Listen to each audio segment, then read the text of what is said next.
Olá, bom dia, boa tarde ou boa noite, queridos irmãos em humanidade, conforme o horário em que você vier assistir este vídeo. Estou trazendo esse texto porque eu achei ele maravilhoso e muito atual. É intitulado Qualquer Semelhança é Mera Coincidência, da autoria de Vinícius, publicado pela editora FEB. Então vamos lá. Se considerarmos mera coincidência os encontros e os fatos, eles serão apenas meras coincidências. É preciso procurar ou dar algum sentido às coisas que acontecem. Cassiano Alves. Qualquer semelhança com pessoas ou fatos serão mera coincidência.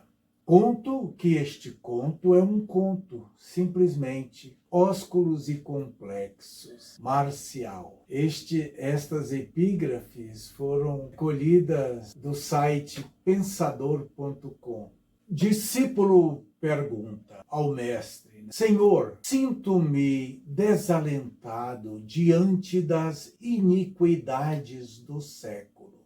Parece que jamais os homens se mostraram tão rebeldes à razão e ao sentimento como nestes tempos. Mestre, desalentado? Por quê? Dúvidas, acaso, da segurança do universo? Desalento e fraqueza é falta de fé. Discípulo, quero ter fé, Senhor, mas vejo a cada passo surgirem tais impedimentos e embaraços vindos do reino de Deus, que o desânimo me invade a alma. Mestre, és mais carnal que espiritual. A precipitação é peculiar ao homem. Quando o domínio do espírito se estabelece, o coração se acalma, serenam as paixões e a fé não vacila mais. A pressa não só é inimiga da perfeição, como também da razão. Os atrabiliários e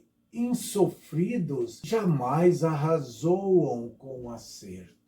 O reino de Deus há de vir e está vindo a cada instante, para aqueles que o querem e sabem querê-lo. A vontade de Deus há de ser feita na terra, como já o é nos céus. Espera e confia, vigia e ora. Não deves medir o curso das ideias como medes o curso da tua existência. Esta se escoa através de alguns dias fugazes, enquanto aquelas se agitam no transcorrer dos séculos e dos milênios. Discípulo, bem sei, Senhor, que deve ser como dizes. Eu supunha, no entanto, que a obra da evolução caminhasse sem intermitências. Por isso queria vê-la em marcha ascensional, triunfando dos óbices e tropeços com que os homens, em sua ignorância e maldade, costumam juncar-lhe o caminho. Esta vitória do mal sobre o bem, da opressão sobre a liberdade, me amargura e angustia. Tal vitória é certamente efêmera, contudo é um entrave à evolução. É uma pedra de tropeço que não se sabe por quanto tempo conservará o carro do progresso entravado. O mestre: enganas-te. A evolução é lei imutável. Não há força, nem um só instante a obra da evolução sofreu interrupções na eternidade do tempo e no infinito do espaço.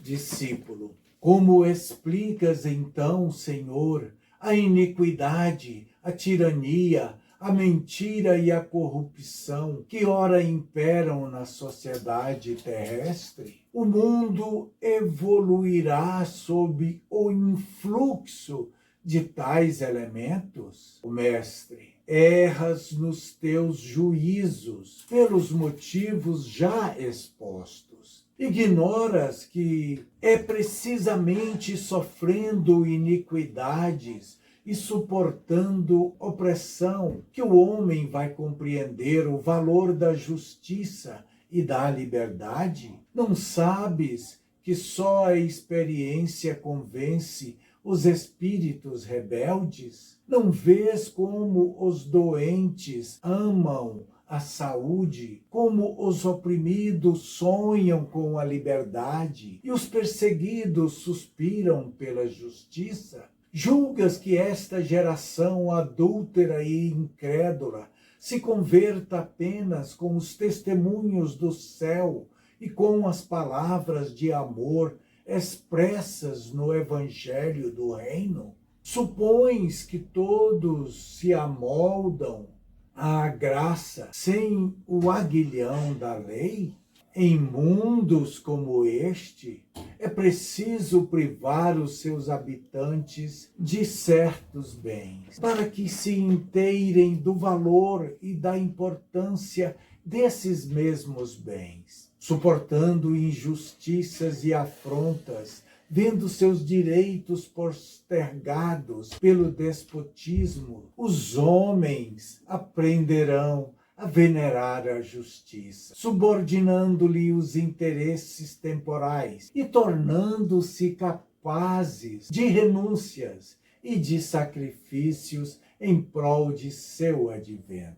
Discípulo, começo a ver luz onde tudo se afigurava escuro. Todavia, Senhor, seja-me permitido algumas perguntas. Mestre, pede e receberás. Bate e se te abrirá. Busca e acharás. Discípulo, de tal modo, a obra da redenção jamais se interrompe. E mesmo através de todas as anomalias, ela se realiza fatalmente? Mestre, de certo, se assim não fora, a suprema vontade não se cumpriria e Deus deixaria de ser Deus. A evolução, no que respeita ao espírito, opera-se pela educação dos seus poderes e faculdades latentes. Ora, todas as vicissitudes, todas as lutas, todos os sofrimentos, em suma, contribuem para incentivar o desenvolvimento das possibilidades anímicas. Assim, pois, quer o espírito goze os salutares efeitos da prática do bem e da conduta reta, quer suporte as amargas consequências do mal cometido, da negligência no cumprimento do dever, da corrupção a que se entregue, ele estará educando-se e, portanto, evolvendo. Pelo amor e pela dor, sob a doçura da graça ou sob a inflexibilidade da lei, caminhará sempre em demanda dos altos destinos que lhe estão reservados. Discípulo, falas na santa obra da educação. Feriste, Senhor, o alvo, o eixo em torno do qual giram as minhas locubrações mais acuradas. Compreendo muito bem a importância da educação. Vejo claramente que só a religião dá educação, tal como ensinaste e exemplificaste, pode salvar a humanidade. Mas como vingará esta fé se os dirigentes, os dominadores de consciências, aqueles, enfim, que têm ascendência sobre o povo, são os primeiros a deseducá-lo, corrompê-lo, premiando os caracteres fracos e venais que se sujeitam aos seus caprichos e perseguindo os poucos que, capazes de sofrer pela justiça e pela verdade, pelo direito e pela liberdade, resistem ao despotismo do século. Tal processo de corrupção não invalidará, pelo menos por tempo indeterminado, a eficiência da educação? Mestre, nada há encoberto que não seja descoberto, nem algo oculto que não venha a se saber. Falas em processo de corrupção que poderá deseducar o povo. Ignoras, então, que o espírito educado jamais se deseduca? A lei é avançar e não retroagir. Os que se submetem às influências dos maus e dos prevaricadores, deixando-se corromper por falaciosas promessas, são espíritos fracos, egoístas e amigos da ociosidade, da vida cômoda e fácil. São os tais que entram pela porta larga e transitam pela estrada espaçosa e ampla que conduz à perdição. É possível que tais indivíduos se abastardem ao extremo, levados pelos corruptores de consciências, mas o dia de despertar há de chegar. Tanto maior será a reação, quanto mais o espírito se tenha degradado. E, às vezes, é o único meio de corrigir os cínicos, os hipócritas e os indolentes. Discípulo. E os empreiteiros da corrupção, até quando continuarão entregues a tal abjeta tarefa? Mestre, eles são instrumentos inconscientes de punição. Os homens castigam-se mutuamente.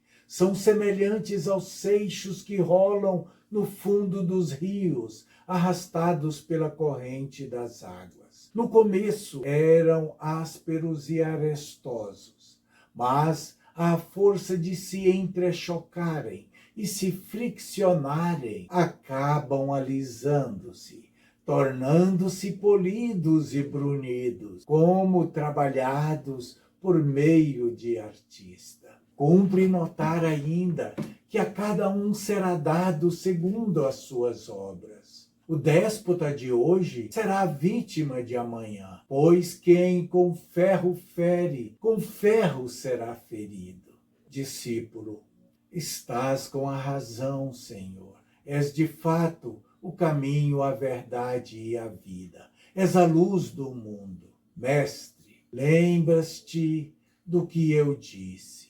Vós sois o sal da terra e a luz do mundo. Não se acende uma candeia para colocá-la debaixo dos móveis, mas no velador, para que a todos ilumine. Portanto, não basta que me considere luz. É preciso que te tornes luz também, discípulo. Cada vez mais me arrebatas com a tua luz, aclarando os problemas da vida, tornando acessíveis a todas as inteligências os mais complexos problemas sociais. Mestre, confessas que tens entendido o que eu disse? Bem-aventurado serás se puseres em prática os meus ensinamentos. Não te esqueças de os praticares. Trata, pois, de descobrir o reino de Deus em ti mesmo, no teu coração. Depois, procura implantá-lo em teu lar. Depois, em tua rua. E depois ainda no mundo. Não tenhas pressa. Confia e espera. Vigia e ora. Não penses em fazer o mais antes de fazer o menos. No universo, tudo é ordem e harmonia. Obrigado. Meu nome é José Lício, sou médium e palestrante espírita. Meu e-mail jl.57gp@gmail.com. Meu canal é JL-Mensagens Educam, Motivam e Fazem Refletir no YouTube. Visite-o. Obrigado.